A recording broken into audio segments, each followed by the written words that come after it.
Good morning, team. Today is Wednesday, August 17th. Looking at the overall market, we are rejecting that overall 431 level. We have some major resistance above it. Definitely want to be cautious. Today is FOMC minutes, so that happens at 2 p.m. Eastern.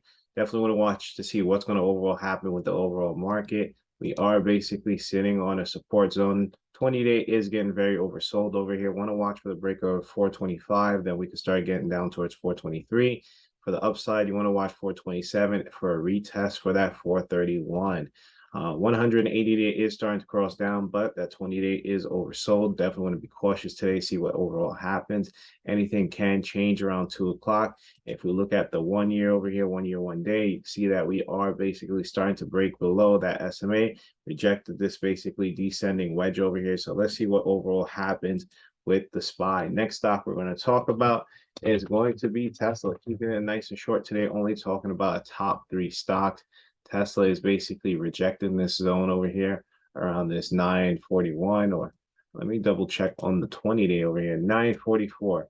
So we keep on rejecting 944 multiple times, leading overall to a downtrend. Watch Tesla for a breakdown from 907 down to 895, and watch for a break above 916, and then we can start basically pushing up towards 928, maybe even up towards 944.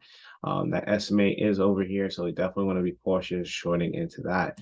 Jumping over towards the 180-day for Tesla, you can see the 180-day is starting to cross down, and this is starting to look like a giant double top pattern, which could possibly even lead towards a breakdown towards 856. They do have the split coming up on the 25th, which is next week. So watch out for that on Tesla.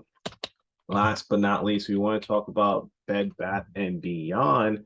Bed Bath and Beyond is giving key signs. Contracts are moving very quickly, giving high percentage gains. We are holding above that 20-day EMA line over here, which definitely is showing a sign of bullishness. So want to watch to see if we break this 2860 for some possible upside. If we break that, we can continue to run up, possibly even towards that 35 for a possible gap fill. As you can see, there's no major resistance zones once we start to break that level. If you guys want to see an epic drop from the stock and you want to wait for the possible reversal, wait for the break of 22 or 21 down towards 13, and then we could get a nice drop from there. So that's going to be it. Make sure you guys be very cautious today. Use a stop loss. Make sure you guys are very open-minded to both possible sides. Typically, the FOMC, they do try to pump the overall market with basically good words and say stuff like, hey, we believe that inflation isn't that bad.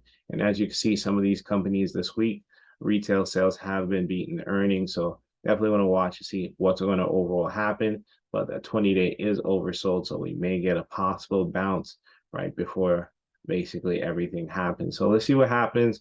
Keep an open mind, use a stop loss, and I'll see you guys in the next video. Later.